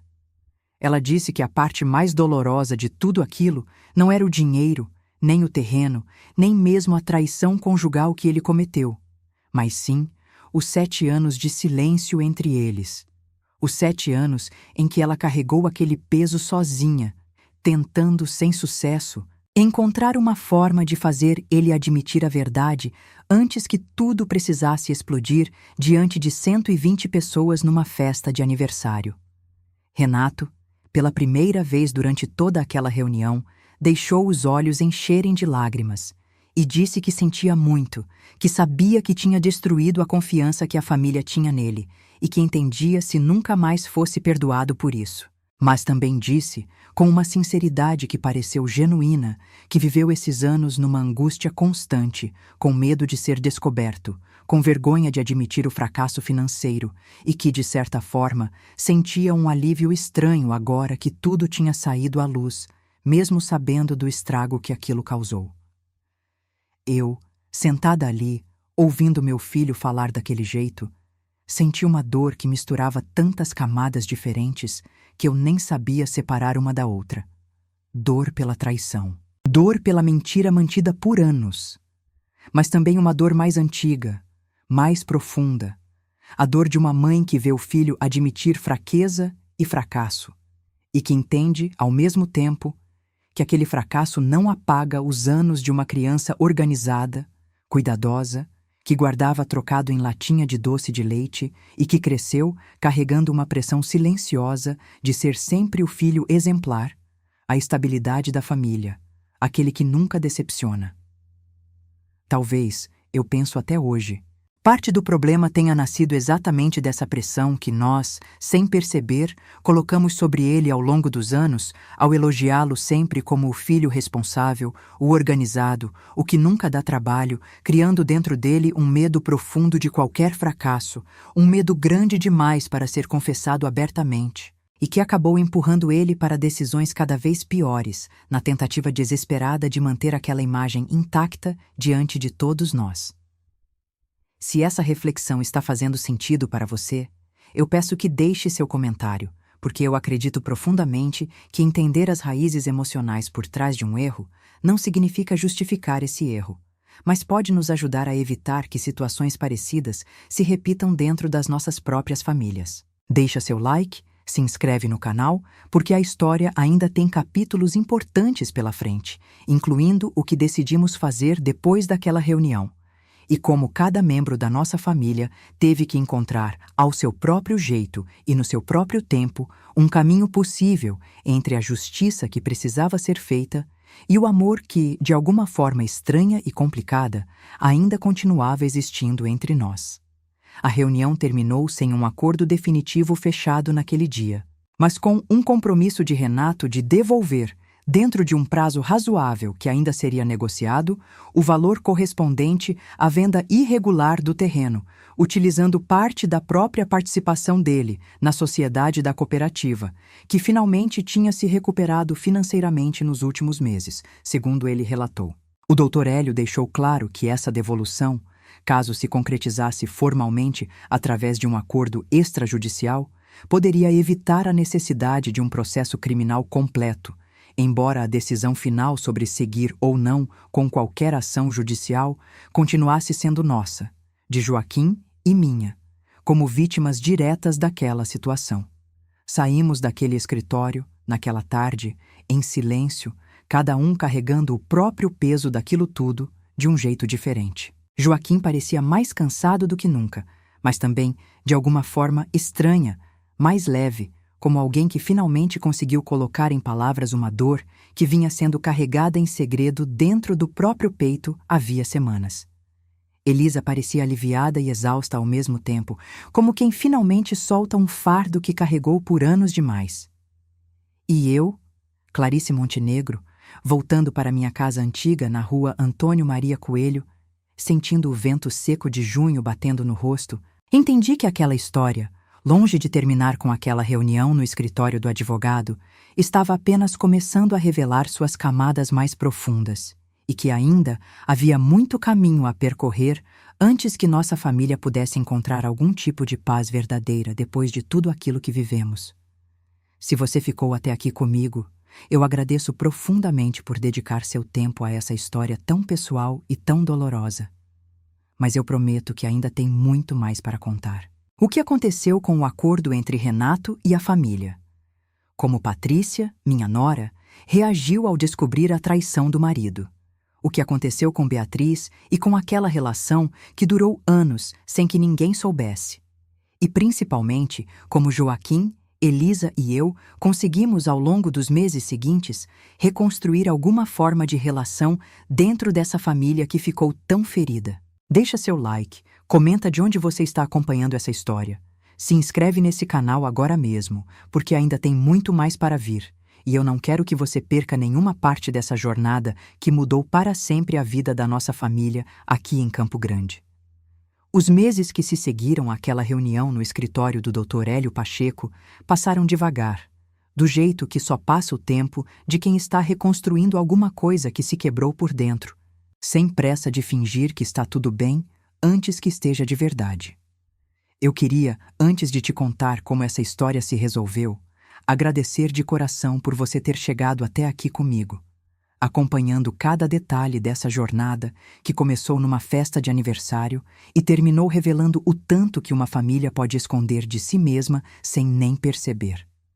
Se você ainda não deixou seu like, esse é o momento, porque esse capítulo final merece ser celebrado junto com você que ficou até aqui. E comenta aí embaixo de onde você está me escutando, porque eu quero imaginar você, nesse exato instante, em algum canto do Brasil, ouvindo a história dessa avó de Campo Grande chegando ao seu desfecho. O acordo com Renato foi fechado, finalmente, depois de quase 3 meses de negociação cuidadosa conduzida pelo Dr. Hélio. Ele devolveu o valor correspondente ao terreno do bairro Tiradentes, em parcelas, usando recursos que conseguiu reunir através da venda da própria participação que tinha na cooperativa agropecuária, que de fato tinha se recuperado financeiramente nos meses anteriores, como ele havia mencionado naquela primeira conversa. Joaquim e eu decidimos, depois de muita conversa entre nós dois, não seguir com o processo criminal completo, optando pelo acordo extrajudicial, não porque achássemos que o que Renato fez não tivesse consequência, mas porque entendemos que um processo longo, público, desgastante, talvez não trouxesse nenhuma paz real para a nossa família, apenas mais anos de exposição e de dor revivida em cada audiência. Isso não significa que tudo foi simplesmente esquecido ou perdoado de forma automática, porque não foi assim que aconteceu, e eu acho importante deixar isso bem claro para você que está me acompanhando. Perdão, quando existe de verdade, não é um interruptor que se liga de uma vez só. É um processo lento, cheio de recaídas, de dias em que a gente sente que já superou, e de outros dias em que a raiva volta inteira, como se nada tivesse sido resolvido. Foi assim que eu vivi esses meses, e foi assim, acredito, que Joaquim também viveu, cada um do nosso jeito, processando aquela dor em silêncios diferentes. Se você já precisou perdoar alguém que te machucou profundamente, ou se você ainda está no meio desse processo, sem saber se um dia vai conseguir, eu quero que você saiba que não existe prazo certo para isso, e que não tem nada de errado em ainda sentir raiva mesmo depois de muito tempo. Deixa seu comentário me contando como você lida com isso, porque eu acredito que compartilhar essas experiências nos ajuda mutuamente a entender que ninguém atravessa esse tipo de dor de forma perfeita ou linear. E deixa seu like também, porque esse canal existe justamente para criar esse tipo de conversa sincera entre pessoas que viveram coisas parecidas. Patrícia, minha nora, foi quem mais sofreu com tudo aquilo, de um jeito que eu sinto até hoje um peso enorme no coração quando penso nela. Ela descobriu, junto com toda a família, na própria noite da festa, que o marido tinha mantido uma relação extraconjugal durante anos, usando inclusive dinheiro obtido de forma irregular para sustentar aquele relacionamento secreto. Ela ficou destruída, como era de se esperar, e levou meses para decidir o que fazer com o próprio casamento. Eu, como mãe de Renato, mas também como mulher que viveu décadas ao lado de um marido e que entende o peso de uma traição, tentei, da forma mais respeitosa possível, dar a ela todo o espaço necessário para tomar essa decisão sem qualquer pressão da minha parte. Patrícia decidiu, depois de muita terapia de casal e também terapia individual, dar uma nova chance ao casamento, mas estabelecendo limites e condições muito claras, incluindo total transparência financeira entre eles. Algo que Renato aceitou sem hesitar, talvez como uma forma de provar, através de ações concretas e sustentadas ao longo do tempo, que merecia reconstruir aquela confiança perdida. Eu não sei dizer com certeza absoluta se aquele casamento vai durar para sempre, porque ninguém tem esse tipo de garantia na vida. Mas posso dizer que, da última vez que conversei com Patrícia, ela parecia mais em paz consigo mesma, tendo escolhido aquele caminho não por medo de ficar sozinha, mas porque sentiu, depois de muita reflexão, que aquilo era o que fazia sentido para a vida dela e para a vida dos meus 2 netos.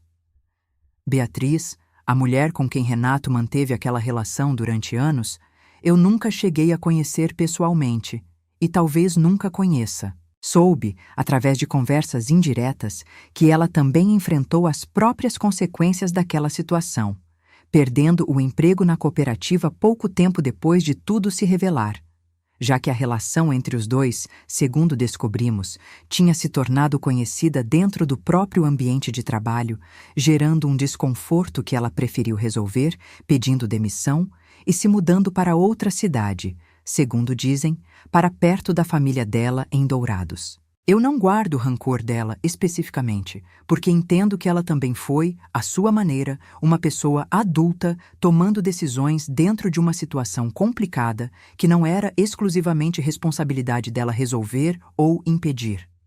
Se você está acompanhando esses desfechos individuais comigo, eu acredito que vale a pena parar um momento para refletir sobre como uma única decisão tomada anos atrás, aquela procuração assinada num momento de fragilidade de saúde, foi capaz de gerar ondas que atingiram tanta gente diferente, de formas tão distintas.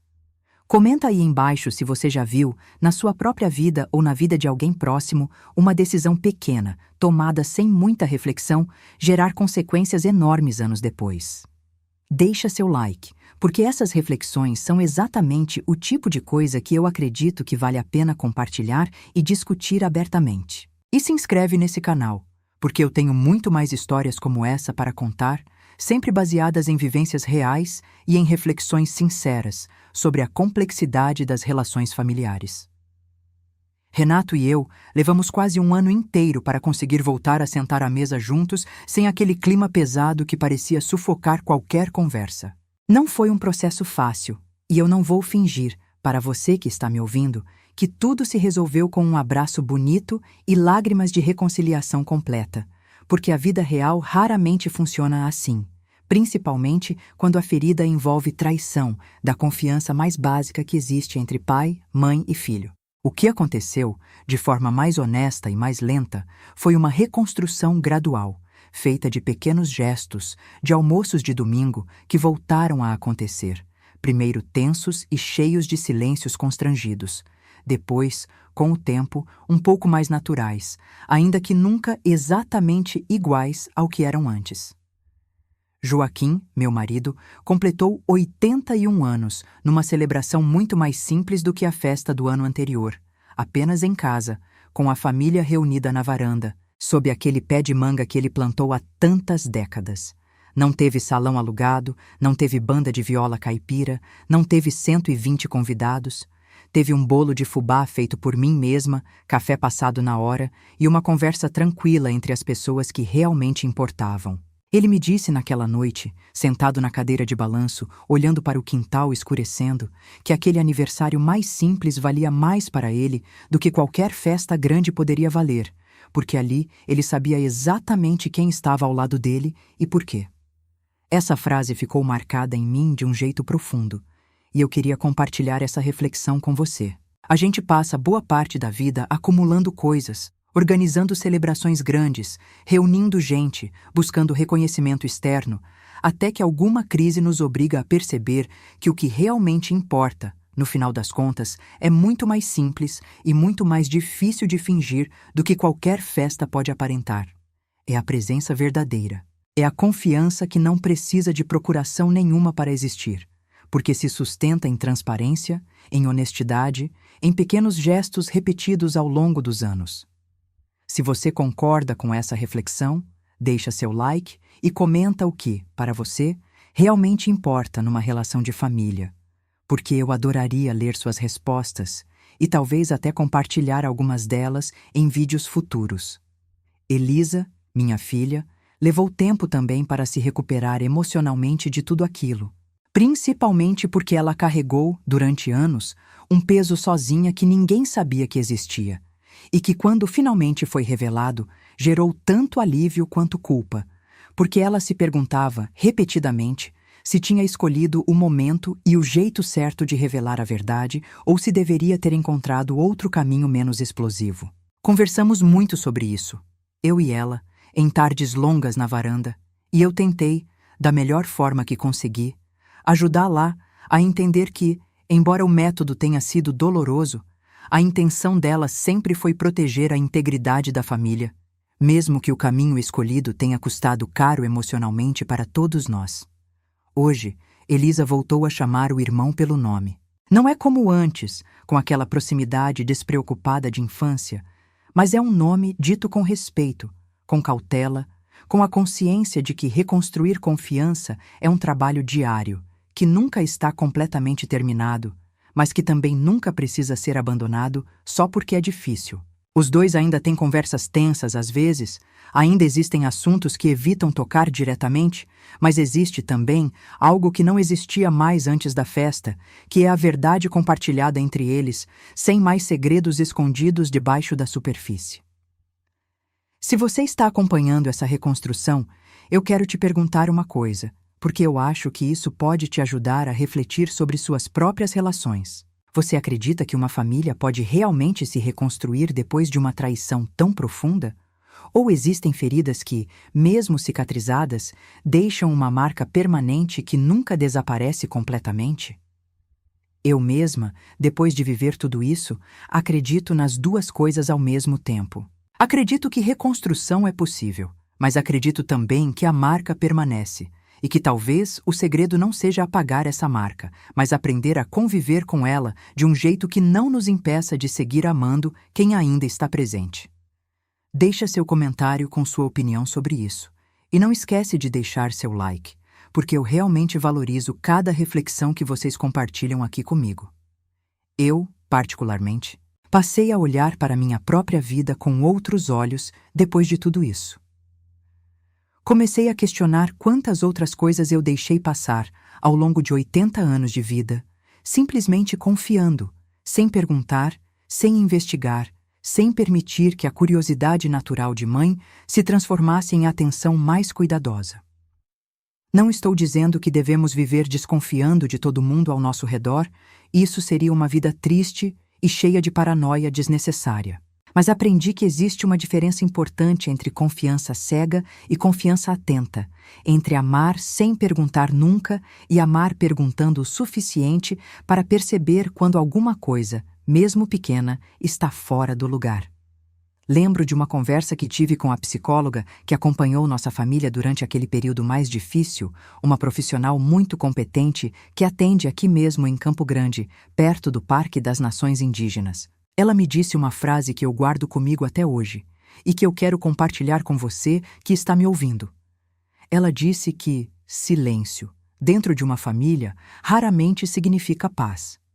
Na maioria das vezes, significa apenas que alguém decidiu carregar um peso sozinho, por medo, por vergonha, ou por achar que está protegendo os outros ao não falar. E que a verdadeira proteção, segundo ela, nasce justamente do oposto, de criar espaços seguros dentro de casa onde as pessoas se sintam à vontade para falar mesmo sobre as coisas mais difíceis, antes que esses silêncios se acumulem por anos e explodam de uma vez, como aconteceu naquela noite no salão. Se você está vivendo agora algum tipo de silêncio dentro da sua própria família, algo que você sente que precisa ser dito, mas que você ainda não encontrou coragem ou o momento certo para falar, eu quero te dizer, com todo o carinho que essa avó de Campo Grande tem para oferecer através dessa tela, que talvez o melhor caminho não seja esperar o momento perfeito, porque às vezes esse momento perfeito nunca chega e o silêncio só cresce.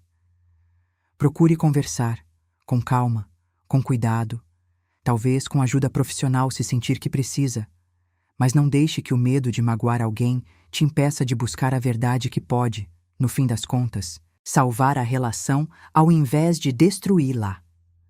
Se essa reflexão tocou você de alguma forma, eu peço, de coração, que deixe seu like agora, porque isso me ajuda a entender que essa história, com tudo que ela carrega de dor e de aprendizado, está cumprindo o propósito que eu sempre quis dar a ela, que é ajudar outras famílias a evitarem o que a nossa viveu. Comenta também aqui embaixo, me contando se você pretende ter alguma conversa difícil depois de ouvir essa história, porque eu realmente acredito no poder que as palavras certas, ditas no momento certo, podem ter para mudar o rumo de uma relação inteira. Quero falar também, antes de encerrar essa narrativa, sobre algo que aprendi de forma muito prática durante todo esse processo e que pode ser útil para você ou para alguém que você conhece. Se você é responsável por algum bem de família, seja casa, terreno, conta bancária ou qualquer outro patrimônio, e em algum momento precisou assinar uma procuração para resolver alguma questão temporária, revise esse documento depois que a necessidade passar. E formalize a revogação em cartório se aquele poder não precisar mais existir. Esse cuidado simples, que parece burocrático e sem importância no dia a dia, pode evitar anos de sofrimento como o que nossa família atravessou. Eu mesma não sabia da importância disso até viver essa situação na pele, e acredito firmemente que compartilhar esse tipo de conhecimento prático é tão importante quanto compartilhar a emoção da história em si. Outra coisa que aprendi, e que quero deixar registrada aqui para você, é sobre a importância de manter, dentro da família, um diálogo aberto sobre dinheiro e sobre patrimônio, especialmente quando os pais já estão em idade mais avançada. Muitas famílias brasileiras, principalmente as de gerações mais antigas como a minha, têm um certo tabu em falar abertamente sobre herança, sobre bens, sobre quem vai administrar o que no futuro, como se falar sobre esses assuntos fosse, de alguma forma, deselegante ou precipitado. Mas esse silêncio, eu aprendi da pior forma possível, cria justamente o ambiente perfeito para que mal-entendidos, ou pior, fraudes deliberadas, aconteçam sem que ninguém perceba a tempo. Conversar abertamente, com transparência, mesmo que seja desconfortável no início, é uma forma de proteção mútua que toda família deveria considerar, independentemente de quanto patrimônio se tenha para administrar. Se você acha que essa informação pode ajudar alguém que você conhece, eu peço que compartilhe esse vídeo com essa pessoa. Às vezes, uma história contada por alguém que viveu de verdade pode abrir portas de conversa que conselhos diretos nunca conseguiriam abrir. E se você ainda não se inscreveu nesse canal, esse é o momento certo, porque eu prometo continuar trazendo histórias como essa, sempre baseadas em vivências reais e em reflexões sinceras sobre família, sobre confiança e sobre os desafios de envelhecer numa sociedade que muitas vezes esquece o valor da experiência acumulada por quem já viveu tanto. Hoje, mais de 2 anos depois daquela noite no salão, eu olho para minha família e vejo cicatrizes, sim, mas vejo também algo que talvez não existisse antes com tanta clareza, que é uma honestidade mais corajosa entre nós. Renato continua devolvendo, mês após mês, o restante do valor acordado. E cada pagamento feito é, para mim, mais do que uma simples transação financeira, É um símbolo concreto de que ele está, dia após dia, escolhendo reconstruir aquilo que quase destruiu. Elisa encontrou, depois de revelar aquele segredo guardado por 7 anos, uma leveza que eu não via nela há muito tempo, como alguém que finalmente conseguiu colocar no chão um peso que carregava havia tempo demais. Joaquim, com seus 81 anos, segue firme, talvez mais cauteloso do que antes, mas também mais presente, mais atento, perguntando mais, confiando de um jeito mais consciente. E eu, Clarice Montenegro, sigo aqui na minha casa antiga da rua Antônio Maria Coelho, regando as plantas da varanda, fazendo café de manhã, sentando à sombra do pé de manga que meu marido plantou há tantas décadas, olhando aquela árvore enorme e pensando em como ela cresceu silenciosamente, ano após ano, sem que ninguém precisasse vigiar cada etapa do crescimento dela para confiar que ela continuaria de pé. Talvez seja essa a lição mais profunda que essa história inteira me ensinou.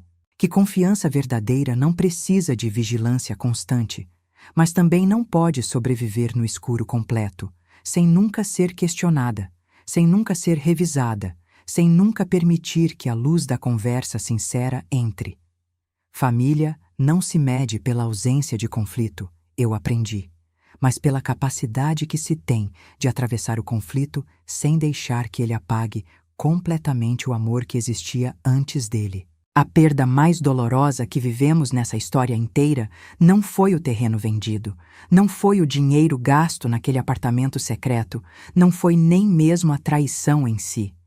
A perda mais dolorosa foi o tempo. Foram os 7 anos em que Elisa carregou aquele segredo sozinha. Foram os anos em que Renato viveu mentindo, com medo, sem coragem de pedir ajuda. Foram os anos em que eu, Joaquim e o resto da família vivemos confiando cegamente, sem perceber que aquela confiança, bonita e sincera como era, também tinha se tornado um esconderijo perfeito para a verdade que precisava, há tanto tempo, ser dita. Se você ficou comigo até esse momento final, eu quero agradecer, do fundo do coração, por ter dedicado seu tempo a essa história tão pessoal, tão complicada e tão humana.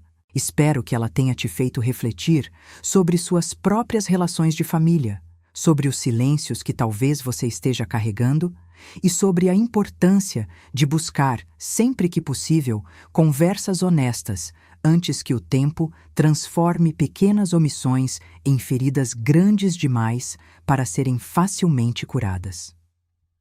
Deixa seu like agora, se você ainda não deixou, porque isso realmente faz toda a diferença para que histórias como essa continuem alcançando mais gente que precisa ouvir. Comenta aqui embaixo me contando o que essa história significou para você, qual parte mais te tocou e se ela te fez pensar em alguma conversa que você precisa ter dentro da sua própria família.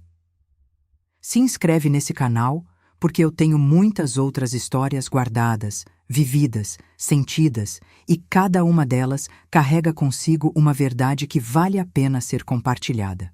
E por fim, compartilha esse vídeo com alguém que você acredita que precisa ouvir essa história hoje, porque talvez, assim como aconteceu com a minha família, essa narrativa chegue na hora certa para evitar que outra família precise viver o mesmo tipo de dor que nós vivemos.